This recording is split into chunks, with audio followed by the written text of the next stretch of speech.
சென்னையிலிருந்து அரக்கோணம் வழியாக பெட்ரோலிய பொருட்களை ஏற்றிச் சென்ற சரக்கு ரயிலில் பயங்கர தீ விபத்து. வானுயரத்திற்கு கொழுந்துவிட்டு எரியும் தீயால் அச்சத்தில் பொதுமக்கள்.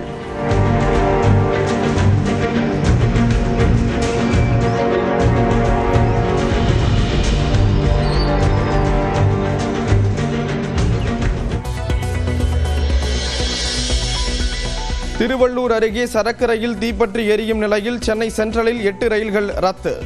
5 விரைவு ரயில்கள் மாற்றுப்பாதையில் இயக்கம்.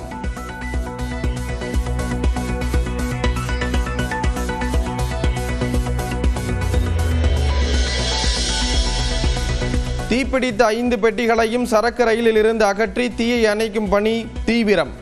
எஞ்சிய பெட்டிகள் திருவள்ளூருக்கு கொண்டு செல்லப்பட்டன.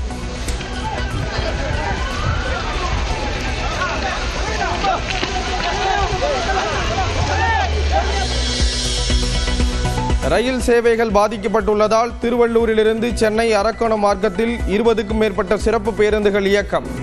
திருவள்ளூர் போக்குவரத்து அதிகாரிகள் தகவல்.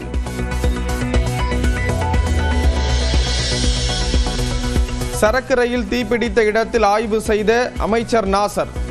சம்பவ இடத்தை பார்வையிட்டு என்ன நடந்தது என கேட்டறிந்த மாவட்ட ஆட்சியர். சரக்கு ரயில் பெட்டிகள் தீப்பிடித்து எரிவதால் ஏற்பட்ட புகையால் சுவாச கோளாறு இருந்தால் உடனடியாக மருத்துவமனைக்கு செல்ல அறிவுறுத்தல். மீட்பு பணிகள் நடைபெறும் நிலையில் இடையூறு ஏற்படுத்தும் விதமாக அப்பகுதிக்கு பொதுமக்கள் செல்ல வேண்டாம் என்றும் கோரிக்கை.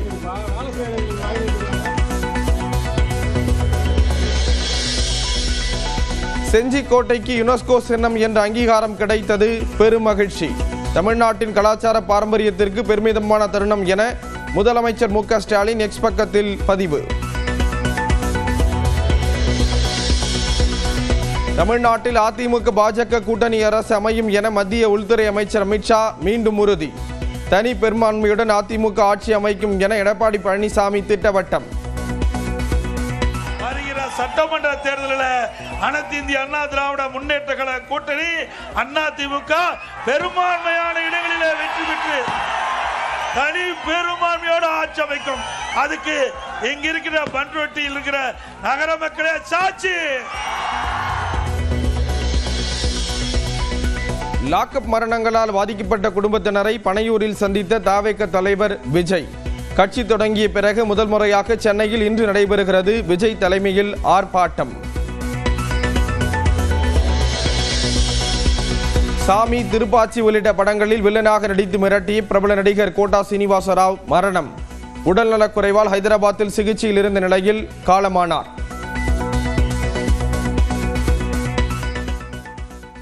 திருவள்ளூரில் சரக்கு ரயில் தீப்பற்றி எரியும் நிலையில் அரக்கோணத்தில் 5 விரைவு ரயில்கள் உட்பட 15 ரயில்கள் நிறுத்தப்பட்டிருக்கின்றன.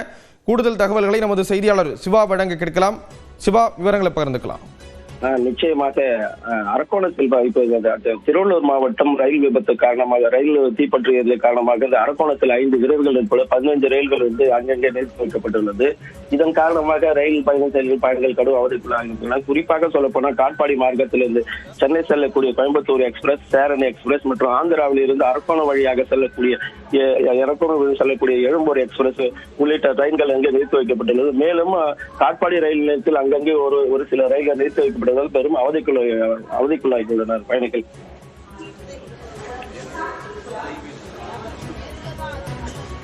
விவரங்களை வழங்கியதற்கு நன்றி சிவா.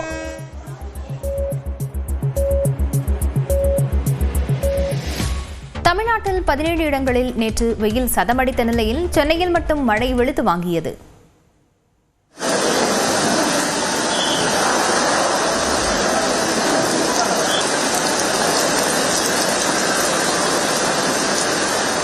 சென்னையில் பகலில் வெயில் வாட்டிய நிலையில் மாலையில் கார்மேகங்கள் சூழ்ந்து மழை கொட்டி தீர்த்தது. கிண்டி, வடபழனி, வளசரவாக்கம், நுங்கம்பாக்கம், தேனாம்பேட்டை, சைதாப்பேட்டை உள்ளிட்ட மாநகரின் பெரும்பாலான இடங்களில் மழை வெளுத்து வாங்கியது. இதனால் திருவல்லிக்கேணி காவல் நிலையம் அருகே சாலையில் குளம் போல தண்ணீர் தேங்கியதால் பேருந்துகளில் ஏறுவதற்கு பயணிகள் சிரமப்பட்டனர்.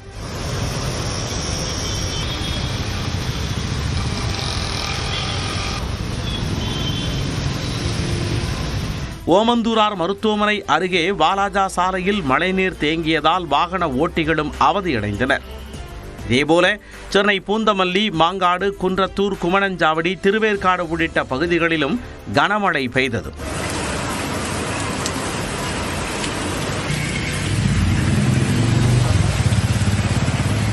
போரூர் ரவுண்டானாவில் பாலத்திற்கு கீழே சாலையில் தண்ணீர் தேங்கி நின்றது. சிறிய மழைக்கே இந்த இடத்தில் தண்ணீர் தேங்குவதாக பேருந்திற்கு காத்திருந்த பயணிகள் வேதனை தெரிவித்தனர். 1 மணி நேரத்திற்கு மேலாக பெய்த மழையால் போரூர் அருகே உள்ள ஆலப்பாக்கம் பிரதான சாலையில் மழைநீர் ஆறாக ஓடியது.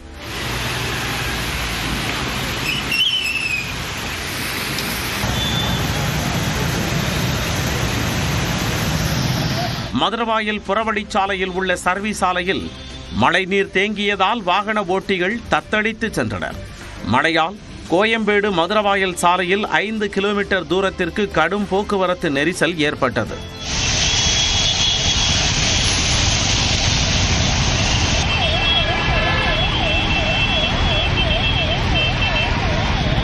செங்கல்பட்டு மாவட்டம் திருக்கழுக்குன்றம் மற்றும் அதன் சுற்றுப்பகுதிகளிலும் மழை பெய்ததால் குளிர்ச்சியான சூழல் நிலவியது.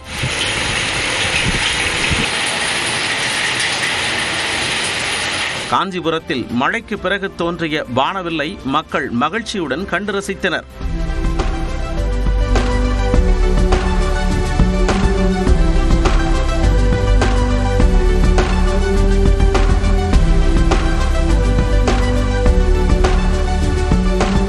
சென்னையை மழை குளிர்வித்தாலும் 17 இடங்களில் வெயில் சாதமடைத்தது.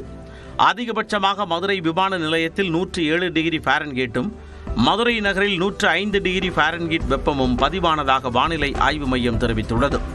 கரூர், பரமத்தி, நாகை, திருச்சி, வேலூர் ஆகிய இடங்களில் 102 டிகிரி ஃபாரன்ஹீட் வெயிலும், ஈரோடு, அதிராமப்பட்டினம், சென்னை நுங்கம்பாக்கம், மீனம்பாக்கம் ஆகிய இடங்களில் 101 டிகிரி ஃபாரன்ஹீட் அளவுக்கு வெயில் கொளுத்தியதாக குறிப்பிட்டுள்ளது. திருத்தணி, பாளையங்கோட்டை, பரங்கிப்பேட்டை மற்றும் தஞ்சாவூர், கடலூர், புதுச்சேரி, காரைக்கால் ஆகிய இடங்களில் 100 டிகிரி ஃபாரன்ஹீட் வெயில் வாட்டியதாகவும் தெரிவித்துள்ளது. இதனிடையே இன்று தமிழகத்தின் ஒரு சில பகுதிகளில் அதிகபட்ச வெப்பநிலை இயல்பை விட 2 முதல் 4 டிகிரி செல்சியஸ் வரை உயரக்கூடும் என வானிலை ஆய்வு மையம் கணித்துள்ளது. நீலகிரி மற்றும் கோவை ஆகிய மாவட்டங்களில் வரும் 15ஆம் தேதி முதல் 18ஆம் தேதி வரை கனமழைக்கு வாய்ப்புள்ளதாகவும், சென்னையில் இன்றும் மிதமான மழை பெய்யக்கூடும் எனவும் தெரிவித்துள்ளது.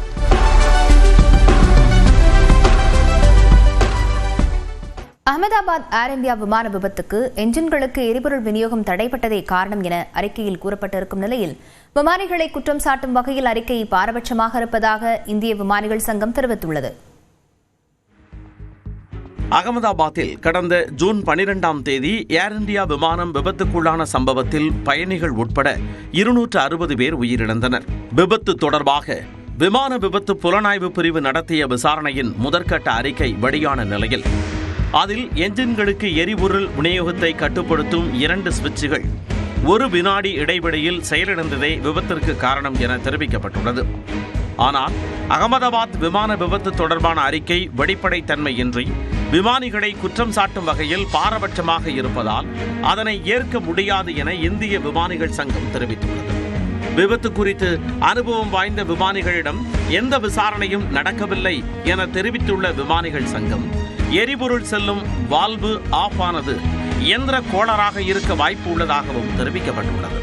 விசாரணையின் துணியே பாரபட்சமாக இருப்பதாகவும், விமானிகளின் தவறுதான் விபத்திற்கு காரணம் என்பது போல அறிக்கை உள்ளதால் இந்த அனுமானங்களை நிராகரிப்பதாகவும் இந்திய விமானிகள் சங்கம் தெரிவித்துள்ளது. மேலும் தங்கள் சங்கத்தை பார்வையாளராக வைத்து விபத்து குறித்து நேர்மையான விசாரணை மேற்கொள்ள வேண்டும் என்றும் இந்திய விமானிகள் சங்கம் வலியுறுத்தியுள்ளது.